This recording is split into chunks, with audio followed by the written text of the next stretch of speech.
At some point in their spiritual quest, seekers are generally confronted with the question of fasting. Some paths recommend fasting as a method to lighten the heaviness of the earth consciousness and make the being more receptive to higher vibrational energies. Some point out that fasting aids in achieving a vision quest.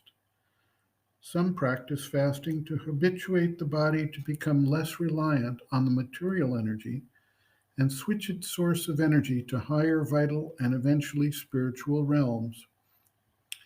In the daily ordinary life, people undertake various forms of fasting as a means of gaining control over their weight, although they call it in that context dieting. There is no doubt that fasting changes the energetic flow of the being, that one feels lighter and more in tune with the vital and mental energies, and less subject to the downward pull of the physical body.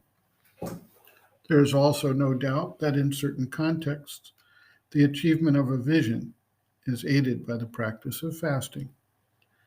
It is, however, also true that the physical body requires adequate nutrition and that fasting, if practiced over the longer term rather than as a very short term exercise, can undermine the physical substance and stability and can create a nervous condition of the being that is not healthy for the spiritual practitioner who is not simply trying to abandon the outer life of the body.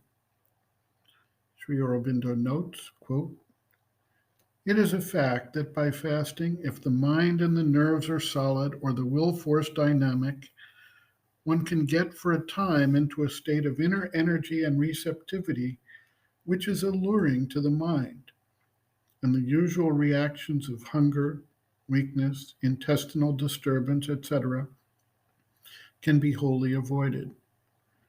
But the body suffers by diminution, and there can easily develop in the vital a morbid, overstrained condition due to the inrush of more vital energy than the nervous system can assimilate or coordinate.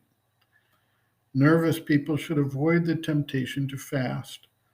It is often accompanied or followed by delusions and a loss of balance, especially if there's a motive of hunger strike or that element comes in.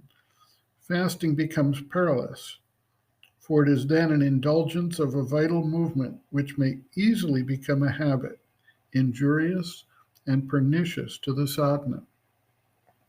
Even if all these reactions are avoided, still there is no sufficient utility in fasting, since the higher energy and receptivity ought to come not by artificial or physical means, but by intensity of the consciousness and strong will for the sadhana. The first thing I tell people when they want not to eat or sleep is that no yoga can be done without sufficient food and sleep. See the Gita on this point. Fasting or sleeplessness makes the nerves morbid and excited, and weaken the brain and lead to delusions and fantasies. The Gita says, yoga is not for one who eats too much or sleeps too much. Neither is it for one who does not eat or does not sleep. But if one eats and sleeps suitably, yuktahari, yukta nidraha, then one can do it best. It is the same with everything else. How often have I said that excessive retirement was suspect to me, and that to do nothing but meditate was a lopsided and therefore unsound sadhana? End quote. Reference, Sri Aurobindo, Integral Yoga, Sri Aurobindo's Teaching and Method of Practice, Chapter 10, Difficulties in Transforming the Nature, Food, pages 314 to 317.